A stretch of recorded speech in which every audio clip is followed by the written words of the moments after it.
Alors pour le coup, hein, dites-moi, je vous ai surpris.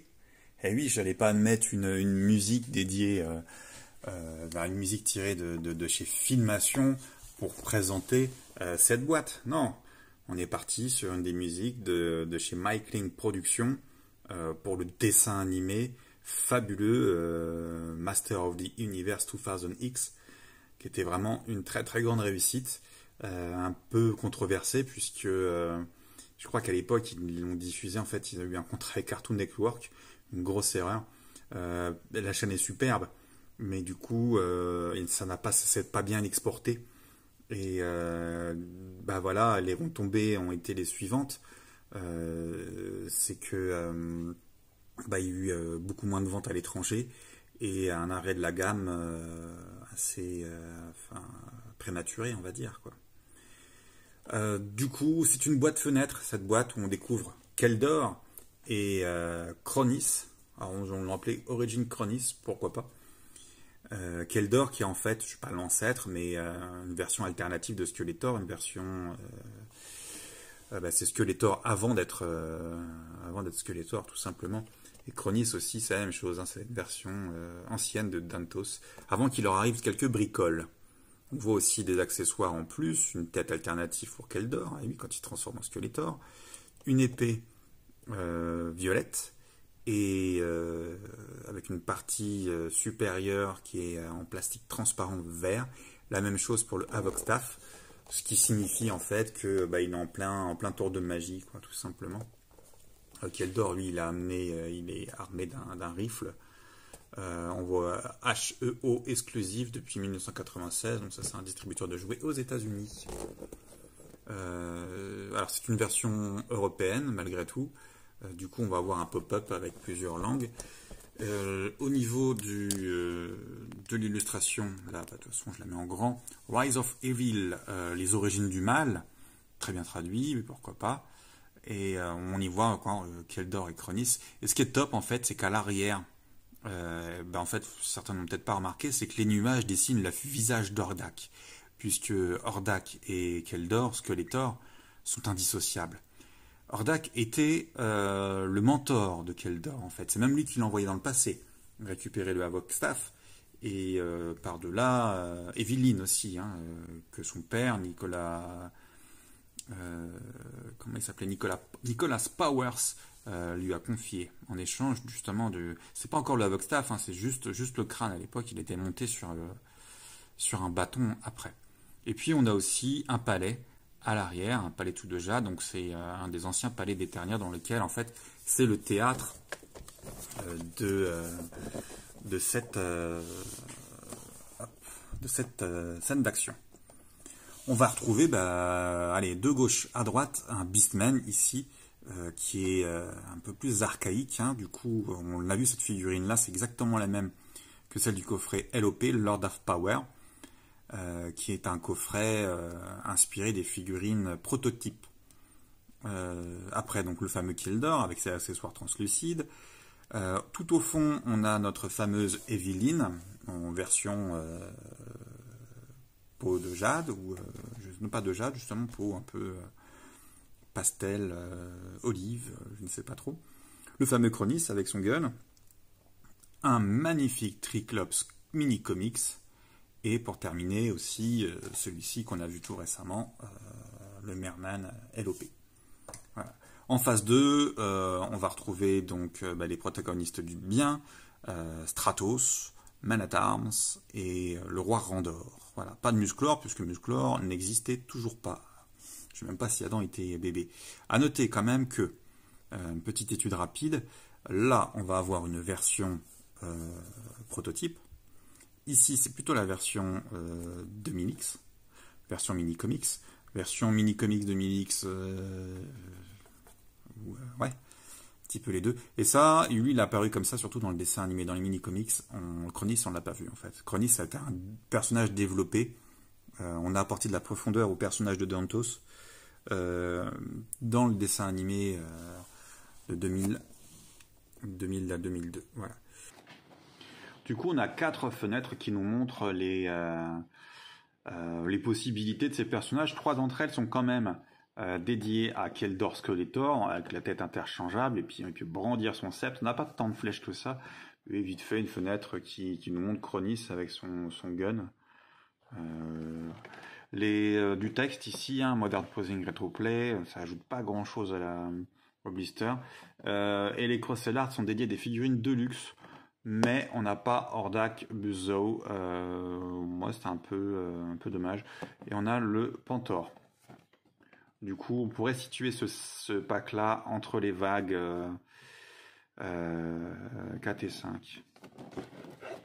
Alors, on va l'ouvrir. Alors moi, normalement, c'est déjà fait ici. Hop. Ah, je vais pas regarder ici. Donc là, on a un petit batracien là, sur le côté. On en reparlera en temps voulu de celui-ci. Je pense que vous avez deviné qui c'était. Et ici, bah voilà, les personnages LEP. Beastman, Triclops, Merman et Démonia de dos. Du coup, quand on met à plat ce genre quand on met à place ce genre d'illustration, ça donne quelque chose, un ensemble en fait. C'est vraiment bien pensé. C'est chouette. Ça met bien en valeur la boîte vitrine. Voilà, donc on a un insert, un carton rouge qui soutient un insert. On a du mal à sortir tout ça. Ouais, c'est chouette.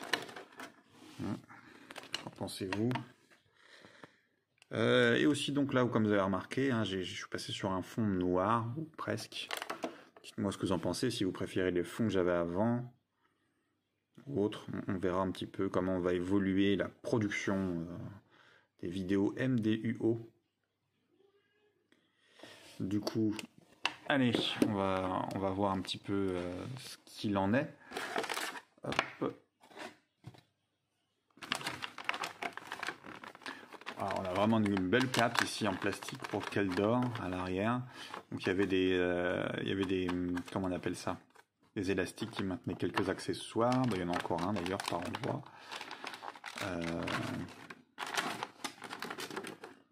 Et du coup, ce fameux staff, on va faire un peu de bruit. Ça y est, c'est l'heure.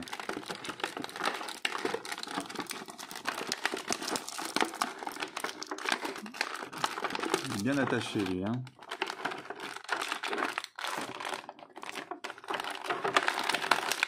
Voilà.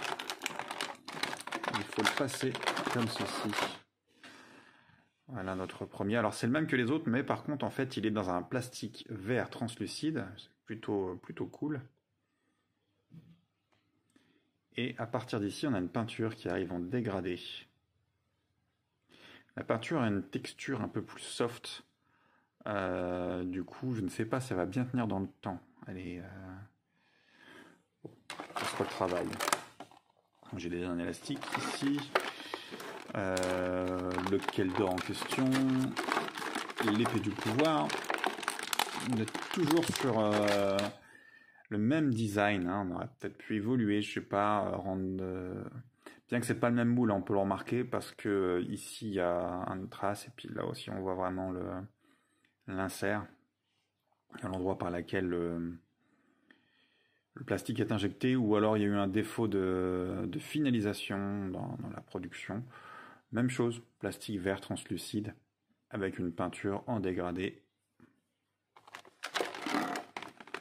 Le personnage, le main caractère, est un petit peu difficile à retirer puisque la cape est assez large en fait. Donc il faut pas hésiter à la... Bon, elle s'abîme pas, mais voilà. Et un beau Keldor dont je rêvais en fait quand je l'ai vu sortir en classique. Je me suis dit waouh, ça c'est vraiment une figurine qui me botte. Je faisais pas les classiques, j'en avais aucun, peut-être un comme ça quoi, mais j'aimais pas du tout. J'aimais pas les articulations, j'aime pas la taille qu'ils font. Du coup, voilà, je suis vraiment content qu'il soit sorti en Origins. Et j'avais voulu créer à l'époque mon Keldor Beaucoup l'ont fait d'ailleurs, en custom, version vintage, avec une tête de Too Bad, la version bleue. J'avais aussi moulé les cheveux sculpté une coupe de cheveux un peu à la sienne, un peu à la Fisto. Et après je voulais mouler le tout et tout ça, quoi, puis j'ai jamais fini. Les customs, moi, si j'ai pas un rendu vraiment toy, ça me plaît pas. J'aime pas les customs en pâte Fimo, en pâte. Ouais, voilà, je veux vraiment quelque chose de beau. Cette tête alternative, alors moi, c'est pas trop mon délire cette tête.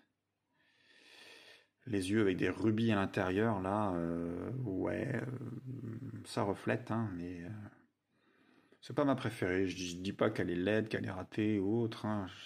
Chacun aura son point de vue. C'est juste pas celle que je préfère.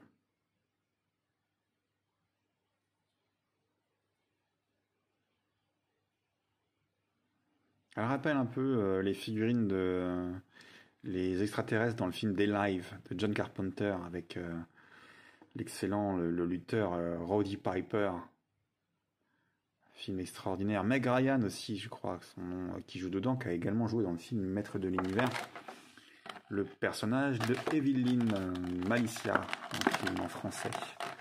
Là, on retire ici élastique qui maintient de part et d'autre en passant par en dessous. Le rifle, c'est le même que celui du Château des Ombres, en ayant pour preuve ici cet insert-là qui permet de tenir dans le rack qui est dans le château en fait. À comparer, je suis pas bien sûr que ce soit le même, mais en tous les cas c'est le même dispositif. Voilà, je vais mettre les accessoires ici. Et enfin cette seconde figurine qui est bien harnachée, elle aussi. Le fameux Chronis. Moi je l'aime bien. La tête par contre là oui, définitivement c'est pas la plus réussie. Puis on peut lui mettre son flingue. Alors Chronis oui pourquoi pas, mais il faudrait m'expliquer ceci. Alors évidemment ça nous ramène à Dentos, mais moi je trouve que c'est... comment les qualifier? Ces accessoires, c'est... je sais pas. Non pas lieu d'être en fait, puisque à l'époque il pouvait pas savoir ce qu'il allait devenir. En dehors de ça, il a déjà les jambières, c'est plus ou moins la même figurine. On va commencer par lui. Les articulations sont les mêmes, hein, donc il n'a pas son bras cybernétique, hein, c'est pas encore le... parce qu'en fait c'est devenu un cyborg, hein, entre guillemets. Et puis cette tête là aux gencives, aux dents très prononcées, qui sont pas très bien sculptées en fait. Ouais, j'ai l'impression que ça a été fait par le stagiaire, ça, je sais pas. Mais il a déjà ce casque, il n'a pas encore la mâchoire. Lui d'ailleurs, c'est expliqué dans certaines BD, des comics de chez Dark Horse, ce qui lui est arrivé. J'ai plus trop en tête en fait. Et du coup, même chose, hein, je m'embête pas, je lui retire un bras. Je retire souvent, quand je dois retirer un bras, je retire souvent le bras droit. Et puis, on peut lui retirer cette chose-là. Ce qui fait qu'en fait, dans un certain sens, il garde le même design que Trop Joe. Hein. Il avait déjà ce look-là bien avant. C'est cool. Oui. Et le visage vert, du coup, de Trop Joe, j'avais un peu de mal à l'expliquer. Enfin bon. Une réaction allergique, je ne sais pas. Non, plutôt une belle figurine, elle fait le job, mais voilà, c'est un sidekick, un kicker, quelqu'un qui est là pour épauler. Il le fait bien, mais il est là pour épauler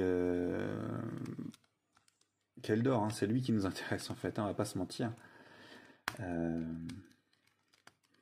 C'est plutôt intelligent, je trouve, à Mattel d'avoir sorti un pack pour assurer justement la vente des deux personnages, vendre ça un peu plus cher. C'est un coup marketing plutôt bien pensé, c'est mon impression après. Je pense que pas mal de gens auraient acheté simplement Keldor, sinon... Voilà, et du coup Keldor avec sa longue chevelure. Alors, un truc que j'ai eu l'occasion de comparer, c'est qu'il s'agit de la même sculpture que la figurine classique. C'est la même tête. La chose qui change, c'est légèrement l'intérieur, puisque chez les classiques, la bille ici, la boule, cette partie-là, légèrement différente en termes de taille. Du coup, ça a été réadapté ici. Donc on peut retirer la cape. Et puis quand on en arrive là, en fait, hein, c'est le body, c'est exactement la même chose que Skeletor. Avec des bras de musclor, il n'a pas les mains encore du squelettus qu'on lui connaît. Et puis des boots. Voilà, c'est pareil, c'est pas les fameuses bottes ou demi-bottes Là, c'est bien des boots à part entière. Elles sont très très cool, j'aime bien. Hop. Elles se retirent aussi, hein. On fait pas souvent ça, mais Puis du coup, vous pouvez les placer sur d'autres personnages si vous avez envie. Je crois qu'on les a retrouvés dans la gamme d'ailleurs sur d'autres comme Keldor ou comment il s'appelle, Triclops justement, Triclops du Mini Comics. J'aime bien en fait, il y a aussi ce souci-là, donc les attaches sur les côtés, c'est plutôt cool. Sur les bottes aussi, on a toujours un repère L. Ici c'est left, ça veut dire gauche en fait, pour la jambe gauche. Et puis sur l'autre on a right évidemment, on a ça sur à peu près sur tous les embouts. Voilà. Du coup je leur mets ça, je sais pas pourquoi c'est détaché d'ailleurs. Hein. Ouais, ça tâche moins bien celui-là. Alors j'ai une petite astuce hein, si on a du mal à les remettre. Il faut le bloquer avec un objet. Et voilà. Effectivement ça se... Ah, plutôt pas mal. J'apprécie beaucoup le fameux Keldor. Alors, il a plusieurs origines. Hein. Il attribue, c'est un extraterrestre. Il vient pas d'Eternia. Il vient d'ailleurs. Ceci, cela. C'est le fruit d'une relation illicite entre Randor et donc une de ses femmes extraterrestres. Bon, bref. J'aime pas d'ailleurs salir l'idée dans le scénario je crois que c'est Kevin Smith ou d'une des BD de chez Dark Horse, un truc récent, de salir un petit peu le roi Randor là-dessus. Je trouve pas ça cool. Après, le fait que Keldor soit le frère caché de Randor me dérange pas, mais trouver une autre histoire, je sais pas quoi. Là, je me suis pas pensé, c'est pas à moi de créer le scénario, on me l'a pas demandé. Bien dommage, une belle idée moi. Du coup, oui, voilà, hein, évidemment. On voit en plus, ouais, ce qui est vraiment cool, c'est que dans le dessin animé là-bas, il est ambidextre, on voit que ça tourne les épées dans tous les sens. C'était assez à la mode d'ailleurs dans les dessins animés. Et puis, dans les dessins animés de 2000, hein, puis voilà, c'est passé. Donc là, du coup, il est devenu le fameux Skeletor, ça clique pas ça? Avec ses yeux rubis, alors je le mets pour la vidéo, mais je l'aime pas ça, j'aime pas trop, d'ailleurs ça rentre pas bien, effectivement, ouais. Bon, c'est pour vous donner... Oh, on a plutôt un bel effet quand même. Pourquoi ça ne se met pas bien en place? Il va falloir l'injecter très... Et voilà. Ah, ça rend bien, une belle couleur quand même. Hein.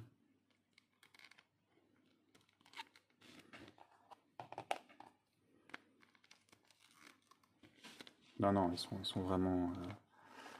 Vraiment cool. J'apprécie beaucoup ce pack. Moi, ça fait partie des choses que je préfère dans la gamme Origins. En fait, moi, la gamme Origins, c'est sûr, j'aime bien les rééditions des personnages nouveaux, comme Fakor, qu'on vient juste de voir.